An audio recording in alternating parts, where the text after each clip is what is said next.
bukan sikap seorang Pancasilais.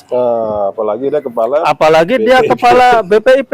Untuk sikap kita pertama kali adalah memang umat Islam harus menolak BP itu. Kalau bicara tambang, berarti kan bicara tentang kepemilikan. Pertanyaan buat kita, apakah kepemilikan seperti ini, siapa yang harus memiliki?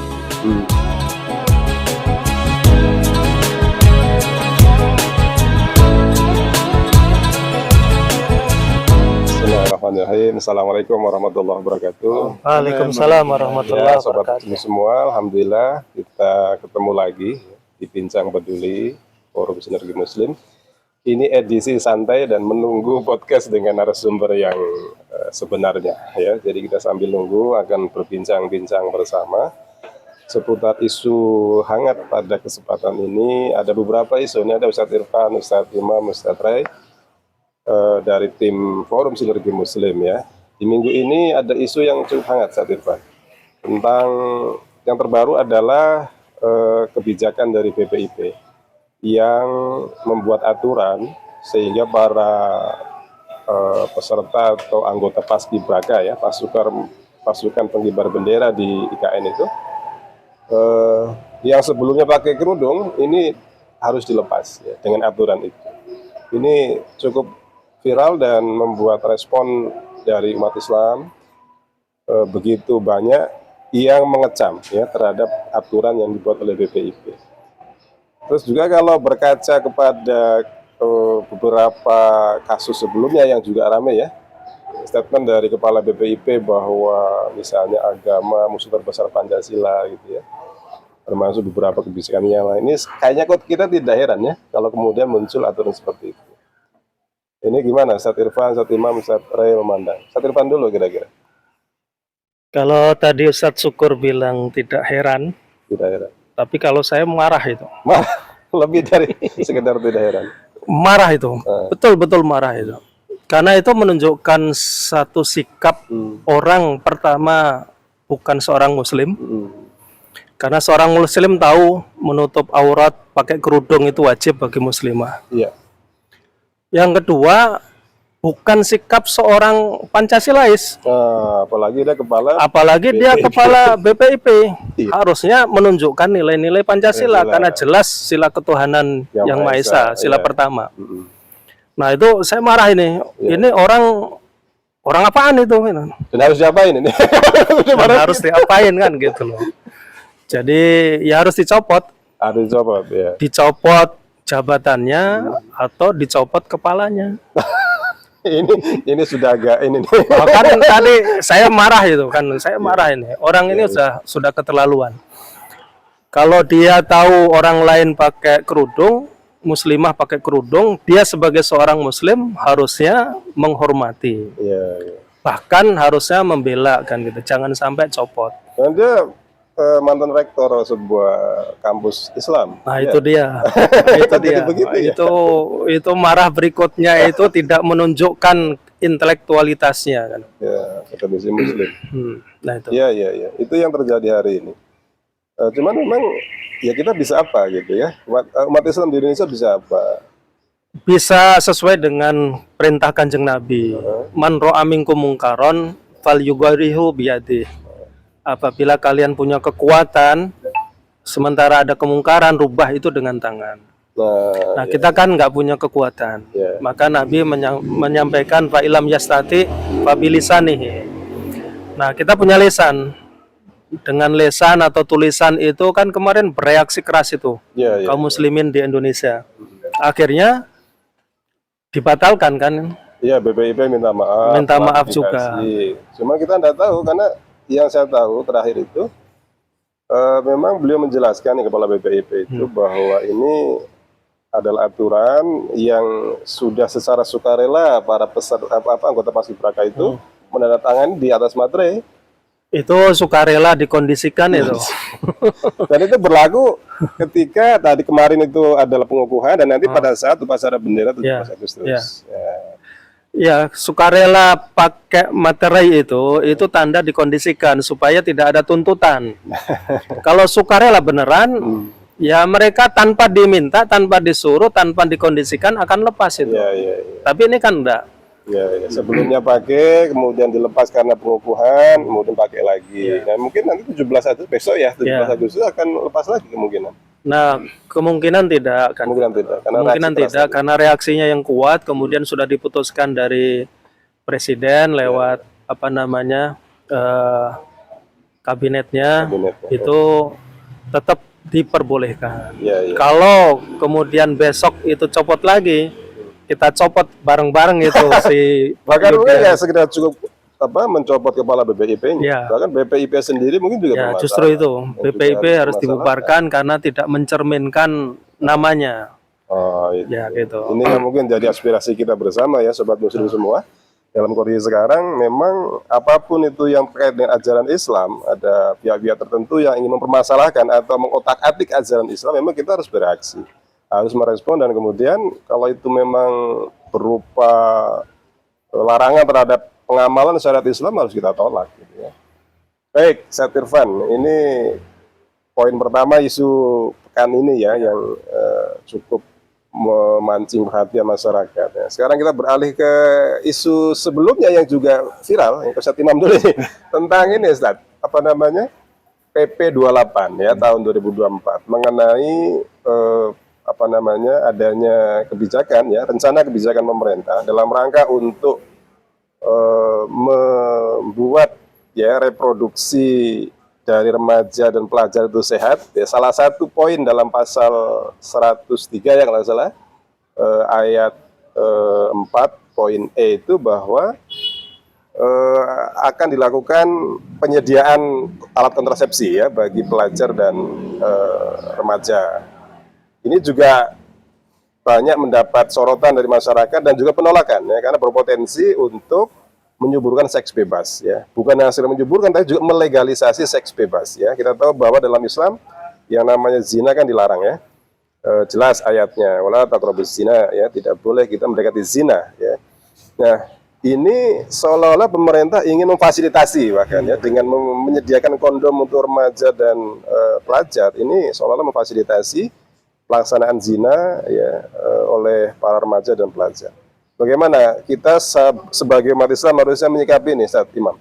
Ya, baik, terima kasih. Assalamualaikum warahmatullahi wabarakatuh. Jadi yang pertama adalah memang kita prihatin ya terhadap kondisi negeri ini yang sudah, katakanlah itu besok itu 79 tahun merdeka. Indonesia merdeka ya. Tapi nampaknya para penguasa, pengelola negeri ini kayaknya tidak meriayah, tidak mengatur urusan rakyatnya itu dengan baik.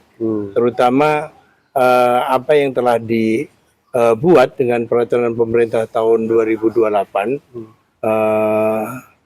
nomor tahun 2024 ya. Ya, PP 28 nomor 2. PP 28 tahun 2024 ini betul-betul menunjukkan bahwa dengan pasal 103 ayat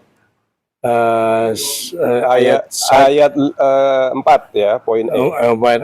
dan 5 itu betul-betul Dan 5 juga ya. betul itu menunjukkan bahwa pemerintah memberikan ruang yang cukup luas untuk membebaskan ya, menyuburkan seks atau bebas. melegalisasi lah Seks bebas. Ya. seks dan seks bebas. Dan ini kita bisa bayangkan bahwa rumah tangga yang merupakan pertahanan terakhir pun akan dirusak dengan adanya peraturan ini. Karena kita bisa bayangkan bahwa kalau perilaku seks itu sudah bukan cuma dikenalkan, tapi juga akan dilakukan oleh anak usia sekolah dan remaja. Di pasal itu, di ketentuan itu memang dibahas tentang cara mencegah seks yang berisiko. Tapi kalau misalkan yang tidak beresiko berarti kan akan dikerjakan, diperbolehkan. Nah, ini kalau menurut saya kita bisa bayangkan kalau misalkan ini sudah betul-betul dilaksanakan, diterapkan dan itu sudah masyarakat itu menganggap bahwa ini sudah kondisi yang sudah biasa, pergaulan bebas itu sudah umum jamak gitu. mungkin itu juga karena fasilitasi dengan HP yang ada ya. Ini bisa kita bayangkan bahwa betapa rusaknya bangsa kita itu ke depan. Iya, ya kan persoalannya bukan yang sekedar apa tadi hamil ya di luar nikah ya sebenarnya. Itu kan kata para ahli juga sebenarnya jumlahnya sangat sedikit ya. Justru yang paling besar itu adalah penyakit menular seksual ya, seperti HIV/AIDS, termasuk sifilis dan sebagainya. Itu yang angkanya itu mungkin yang tercatat sangat sedikit ya. Tetapi secara faktual mungkin sangat besar, sangat banyak di masyarakat kita karena tadi perilaku seks menyimpang, seks bebas yang kemudian selama ini juga dibiarkan, apalagi pornografi juga sedemikian maraknya gitu ya. Sementara sekarang ada rencana penyediaan kondom, kondom kontrasepsi bahasanya untuk remaja dan pelajar gitu ya. Ini yang memang tentu menjadi perhatian kita semua ya. Hanya persoalannya adalah kemudian tadi balik lagi. Kita sebagai umat Islam di Indonesia yang jelas secara hukum kan secara tegas dalam Islam zina itu dilarang ya. Mendekati saja tidak boleh apalagi melakukan zina gitu ya. Jadi bagaimana dengan penguasa kita yang seolah-olah kok nggak paham dengan ajaran Islam seperti itu? Itu yang saya juga heran ya. Jadi yang pertama ya untuk sikap kita pertama kali adalah memang umat Islam harus menolak PP itu. Itu yang pertama dulu ya. Harus menolak apapun lah. Itu bentuk pertanggungjawaban dia di dunia pada saat nanti kelak ditanya oleh Allah Subhanahu wa taala bahwa dia telah melakukan penolakan terhadap satu kebijakan dari penguasa yang kita nilai betul-betul jauh dari syariah. Yang kedua, memang harus kita ingatkan dengan hadis bahwa apabila zina dan riba sudah merajalela di suatu kampung, itu artinya masyarakat itu menghalalkan azab Allah atas diri mereka sendiri. Jadi yang kita takutkan harus kita ingatkan kepada mereka. Ya, padahal azab itu ketika datang tidak hanya mengincar atau mengenai orang-orang zolim, orang-orang fasik, orang-orang munafik, tapi juga orang soleh di antara mereka. Betul. Ya, kalau mereka diam, ya. Dan mudah-mudahan dengan kita bersuara menolak segala kebijakan yang zolim, yang bertentangan dengan syariat Islam, ya, azab dari Allah itu bisa tertunda, gitu kan? Bahkan tidak diturunkan ya sampai nggak tahu kapan. Mudah-mudahan begitu.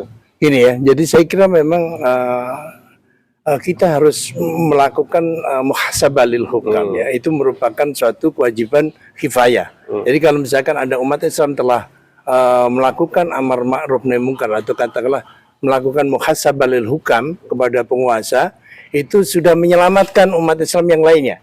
Jadi dan insya Allah kita sudah melakukan itu. Kita membuat pernyataan sikap terkait tentang penolakan terhadap pelaksanaan PP 28 tahun 2024. Baik, Ustaz Imam, terima kasih. Ya, intinya bahwa Forum Sinergi Muslim tidak diam ya atas segala kebijakan penguasa, kebijakan rezim yang memang kita lihat membahayakan umat Islam ya, menodai ajaran Islam. Kita tentu tidak akan diam, insya Allah akan terus bersuara sebagai bagian dari amar ma'ruf nahi munkar ya. Mudah-mudahan dengan begitu kezoliman itu segera berkurang ya, kalau bisa hilang, tapi juga azab Allah tertunda ya, tidak turun kepada kita semua.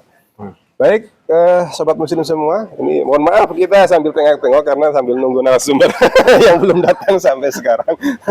Saya beralih ke Ustaz Haji Rais Iskandar, pinjam itu. Kalau kita tarik lagi Ustaz, ini kan isu-isu viral ya belakangan ini. Kita tarik lagi mundur ke belakang, itu ada juga yang sangat viral, itu bagaimana kaitannya dengan kebijakan dari pemerintah untuk membagikan kewenangan pengelolaan tambang Ustaz pada ormas Islam gitu ya.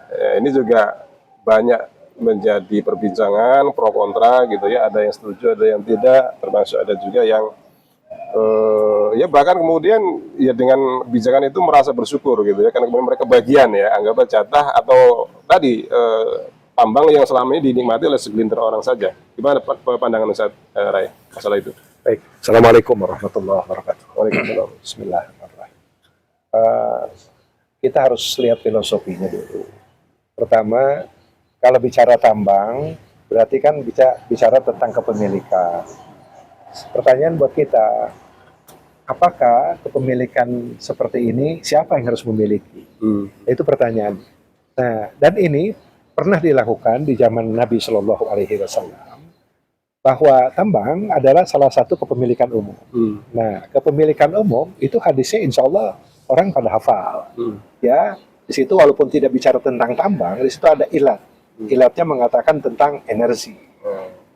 Lafaz hadisnya kurang lebih dari Imam Abu Dawud kalau nggak salah. An-nasu suraka fi salasin al-ma'i wal kala'i wan nar. Ya. Nah, itu di ujung di hadis itu bicara tentang an-nar, api atau energi. Di situ termasuk adalah sumber daya alam. Di situ ada minyak, ada nikel, ada batu bara dan lain-lain.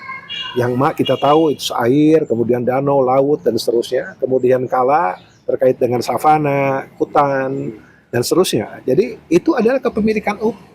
Jadi kalau bicara kepemilikan umum, kita sangat paham dalam pandangan hukum positif hari ini pun kepemilikan umum itu di pasal 33 bicaranya itu gitu. Ya, itu milik jadi bumi, air dan kekayaan alam yang terkandung di dalamnya dikuasai oleh negara untuk kemakmuran rakyat. ya, artinya secara hakiki sebenarnya milik rakyat juga. Betul. Negara hanya mengelola. Betul, Ya, persis Ustaz, persis. Nah, jadi kalau lihat filosofi seperti itu dari hukum yang ada, apalagi dari sisi akidah Islam, itu sudah digambarkan bahwa kepemilikan umum itu harus dikelola oleh negara. Dikelola ya, bukan dimiliki. Ya. Karena itu kepemilikan bersama, muslim dan non-muslim. Ya. Nah, artinya dia dikelola oleh negara, dikembalikan kepada masyarakat yang memilikinya. Nah, kenapa dikembalikan pada masyarakat? Karena kepemilikan tadi. Itu mungkin sementara. Itu secara hukum ya. Nah, ini kan realitasnya bahwa ada ormas Islam ya yang juga sudah menerima ini. Iya. Bahkan ormas Islam terbesar di Indonesia. Ini harusnya bagaimana kita menyikapi kondisi begitu? Ya, kalau saya melihatnya begini. Kita tuh semua akan ditanya di hadapan Allah. Kita akan dihisab. Apa perbuatan kita akan dihisab. Jadi kita harus menstandarisasi kehidupan kita sebagaimana Allah menyuruh kita menstandarisasi dengan Islam. Nah, tolak saja. Kalau dia tidak harus gengsi, tidak harus merasa malu hati dan seterusnya, tolak. Kalau ada hari ini misalnya ada teman-teman dari saudaranya yang lain menasehati, saya lihat di media tuh ada teman-teman saudara-saudara kita menasehati ormas-ormas itu untuk mengembalikan kepemilikan itu kepada umum, kemudian dikelola oleh negara. Akhirnya kita insya Allah mendapatkan berkah. Apa sih filosofinya? Saat kita menjalankan sesuai dengan syariat Islam, Allah turunkan keberkahan. Itu saja. Baik. Artinya kita juga harus mengingatkan ya saudara kita yang ya tadi mereka sudah kadung menerima yang tidak ada salahnya kalau memang kemudian mengacu pada syariat Islam. Ternyata menurut syariat Islam yang tidak diperbolehkan. Nah, itu adalah kewenangan dari negara untuk mengelola. Ya, kemudian hasilnya untuk rakyat, itu yang kemudian harus ditinjau ulang ya, artinya bisa ditinjau ulang kembali pada syariat Islam dan mudah-mudahan ini jadi bahan yang memang sangat penting untuk mereka renungkan kembali lah. Betul. Bagaimana kemudian ormas Islam tentunya juga harus paham betul bagaimana syariat Islam mengatur ya sumber daya alam di negeri kita agar sebelumnya memang ya hasilnya untuk kesejahteraan masyarakat kita. Begitu ya Ustaz ya. Baik, sobat muslim, sepertinya kita cukupkan dulu ya bincang-bincang kita karena narasumber sudah hadir. Insya Allah kita jumpa lagi di Bincang Peduli untuk edisi santai sambil menunggu narasumber yang lain. Sampai ketemu lagi. Assalamualaikum warahmatullahi wabarakatuh.